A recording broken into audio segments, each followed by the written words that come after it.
She let him use her whenever he wanted. Now no one sees her as anything but used. I let my affair use me anytime he wanted. My husband left, and no one will date a used woman.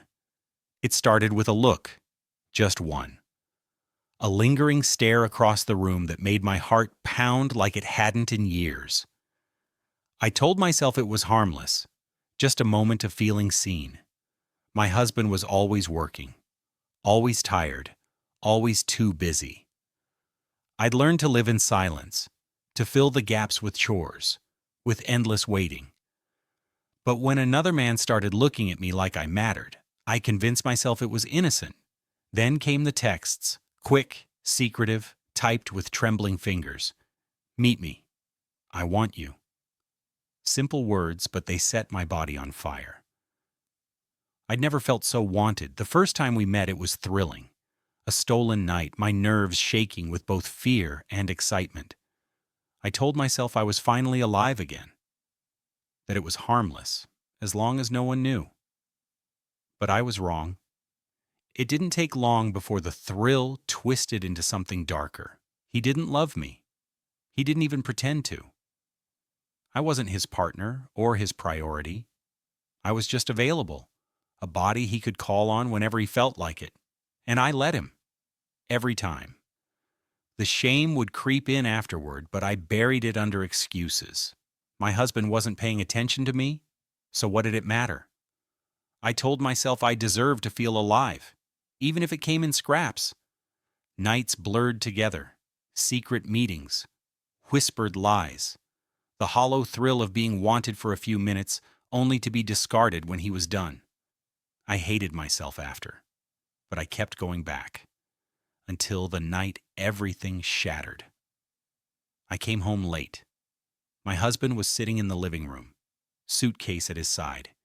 He didn't yell. He didn't cry. He didn't even ask why. He just looked at me with a silence so heavy it suffocated me. Then he stood, picked up his bag, and walked out the door. No goodbye, no questions, no second chances. I thought I was prepared for the fallout, but nothing could have braced me for that silence. His absence filled the house like a ghost. I walked through the rooms, tracing the outlines of our life together, realizing in those quiet moments that I had destroyed it all. I'd been waiting for him to notice me for years, begging for his love in my own silent way. But when he finally looked at me, it wasn't with love. It was with disappointment so sharp it cut deeper than any scream. I wanted him to rage, to yell, to fight for us. But he didn't. He just left. And in that silence, I finally saw the truth. My affair wasn't love. My affair wasn't worth it. All I'd done was trade scraps of attention for the only real thing I ever had. And now it was gone. But the real punishment came after he left. After he left, the silence wasn't just in the house. It was inside me. I wandered from room to room, remembering how different it had been in the beginning. When we first got married, life felt full. We laughed over burned dinners, fell asleep on the couch tangled together, whispered dreams of trips we'd take and children we'd raise. He used to look at me like I was his whole world, and for a while I believed I was. But then life crept in. Deadlines, bills, long work hours. Somewhere along the line, the laughter thinned out. The touches became routine. Nights were spent back to back, barely speaking. My texts went unanswered for hours, sometimes days. When I tried to reach him, he was tired, busy, not in the mood. I told myself it was normal, that all marriages cooled. But deep down, I craved something, anything, to remind me I still mattered. So when another man looked at me like I was worth seeing, I didn't stop it. I let the validation flood in. I told myself it wasn't betrayal, not really. It was survival. But guilt is clever. It hides at first, then comes crawling out at night. I'd lie awake after meetings with my lover, heart pounding, stomach twisting. The texts that once thrilled me started to feel like chains.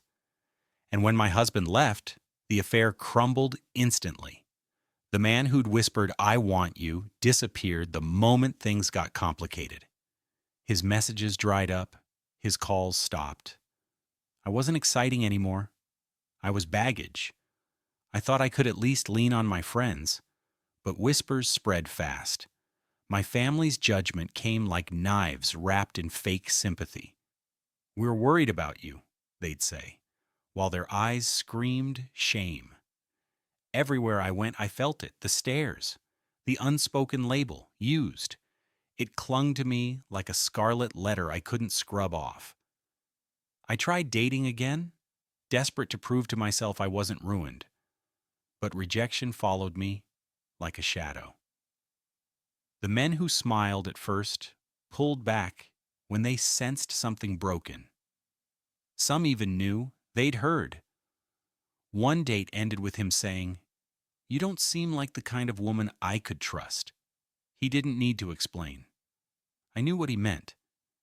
Each rejection drove the shame deeper. I started avoiding mirrors. I stopped answering calls. I became a ghost in my own life, drifting through days where every glance from a stranger felt like an accusation.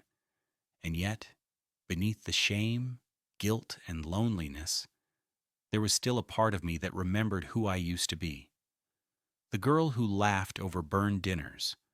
The woman who wanted a future full of love, not lies. But that part of me was buried under layers of regret.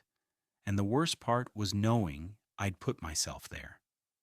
I thought the silence of my husband leaving was the worst punishment. But the true punishment was the world's gaze. The way every smile carried judgment.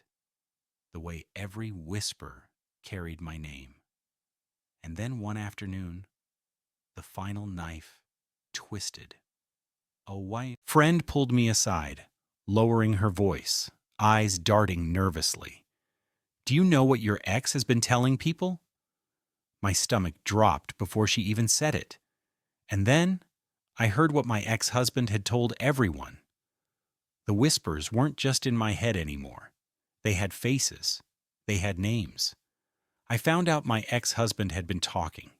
Not shouting, not screaming, but calmly, quietly spreading pieces of the truth, just enough to brand me. She cheated. She begged another man to use her. She destroyed her own marriage. He never had to embellish. He didn't need to scream for people to listen. His calm delivery made it sound undeniable. Truth with no context, facts without heart. And soon, everyone knew. Co-workers started watching me differently in the office. I'd walk into a room and conversations would stop mid-sentence. My boss stopped trusting me with big clients. I wasn't just the woman who made a mistake. I was the woman who couldn't be trusted. Friends who used to invite me out suddenly had excuses. Some never said a word, but their absence spoke louder than anything. The silence after unanswered texts was more brutal than confrontation. Dating became impossible. I'd sit across from someone at dinner, pretending confidence, pretending I still belonged in the world of normal relationships. But then the question would slip out, casual but sharp. "So, what really happened with your marriage?" And when I told the truth, or even just part of it, I could see it in their eyes. Interest fading, doubt hardening. They would smile politely, finish their meal, and vanish. Ghosted before the check was even cold. It felt like I was trapped in a mirror maze. Every reflection of me was cracked.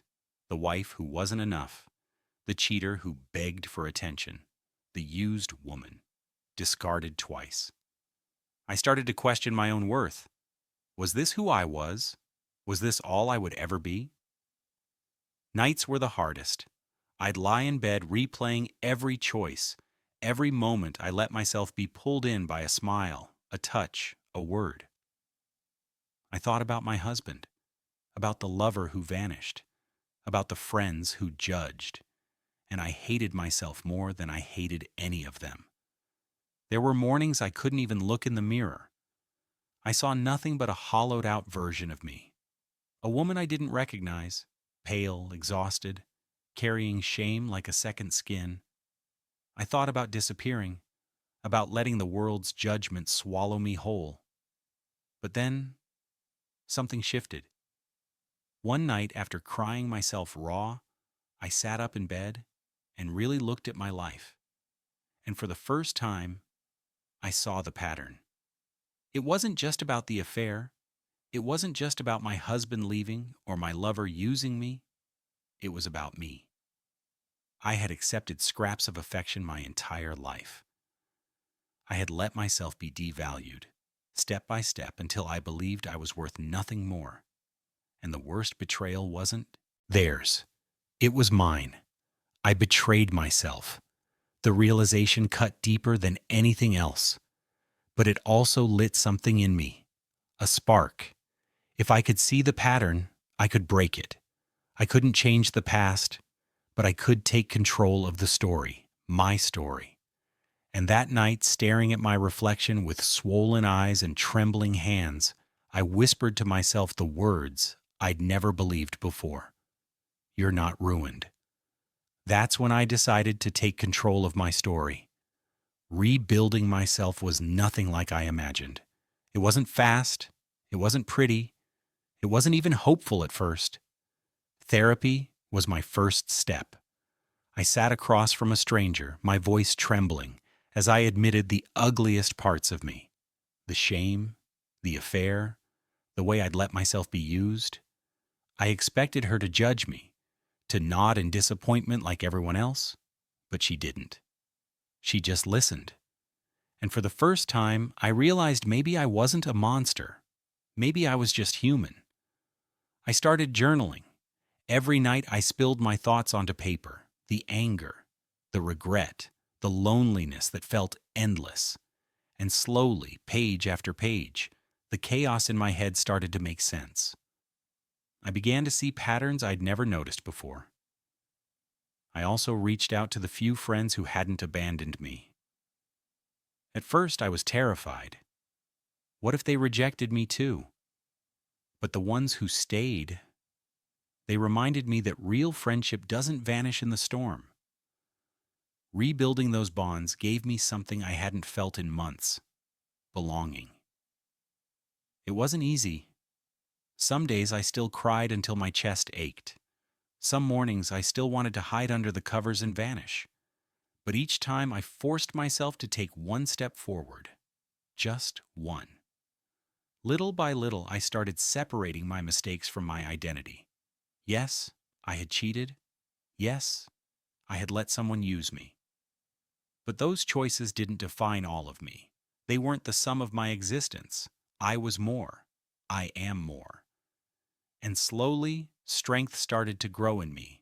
Strength I didn't even know was there. One night I made a choice that terrified me.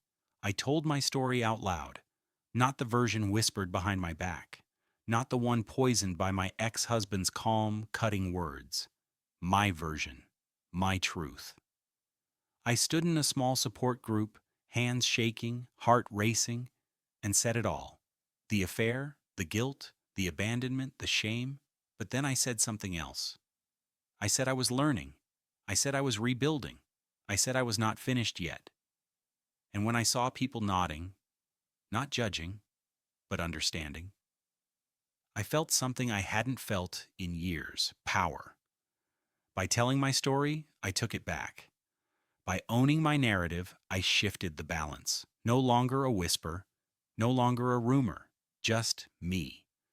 I stopped begging for love. I stopped crawling for scraps of attention. I started commanding respect, not by shouting, not by proving, but simply by existing in my truth. And with every step, every word, I became less of the broken woman I thought I was, and more of the woman I was always meant to be. The kind of woman who could survive betrayal. The kind of woman who could stand tall after humiliation. The kind of woman who refused to be erased. I thought I had reached peace with myself. I thought the worst was behind me. But then, It happened. One afternoon, walking out of a cafe with my journal tucked under my arm, I saw him, my ex-husband, standing just a few feet away. And when I finally ran into my ex-husband again, I realized something shocking. I never thought I'd see him again. Not like this. It happened on an ordinary afternoon. I was leaving the cafe, journal under my arm, sunlight spilling across the street. My heart was calm, steady in a way it hadn't been for years. And then, there he was, my ex-husband. He looked older, though only a year had passed. His face was heavier, weighed down by bitterness. The sharpness in his eyes was gone, replaced with something duller. Resentment, maybe even regret. For a second, I froze. Memories slammed into me all at once. The silent way he had packed his bags, the cold emptiness of our bedroom after he left, the whispers that followed me everywhere. But then I realized something. I wasn't afraid anymore. I straightened my shoulders, stepped toward him, and met his eyes. He opened his mouth as if expecting me to cry, to apologize, to beg him for another chance. Maybe he thought I'd still be the desperate woman who once begged for scraps of attention. But I wasn't her anymore. Instead, I smiled softly, not out of love, not out of hate, out of peace. "Thank you," I said. He blinked, confused. "For what?" "For leaving." My voice didn't shake. "Because if you hadn't, I wouldn't have grown. I wouldn't have faced myself. I wouldn't be standing here stronger than I've ever been." The words hung between us, sharp and undeniable. I could see him trying to process it. His jaw tightened, his eyes narrowed, but there was no comeback. No smug remark. No victory left for him to claim. He had expected to see a broken woman. Instead, he saw someone rebuilt. For the first time in our story, he was the one left speechless. I took a breath, let the silence stretch, then stepped past him. My heels clicked against the pavement. The air felt lighter, freer, as though the world itself was recognizing the woman I had become. I didn't look back. I didn't need to. Because I knew the truth. I no longer needed his validation. I no longer needed to rewrite the past. I no longer needed to prove my worth to anyone. I walked away with my head high, knowing I wasn't trapped by his labels, by society's whispers, or by my own shame anymore. I had outgrown all of it. And as the sunlight warmed my skin and the street stretched out in front of me, I felt it in my bones. I was free. Not a victim. Not a cheater. Not a desperate woman chasing love in the wrong places, but a survivor, a fighter, a woman who had burned down the old version of herself and rebuilt from the ashes. And in that moment, I realized something powerful. The story people told about me didn't matter. The only story that mattered was the one I chose to live. And I was finally living it on my terms. In the end, I wasn't a used woman. I was a rebuilt one.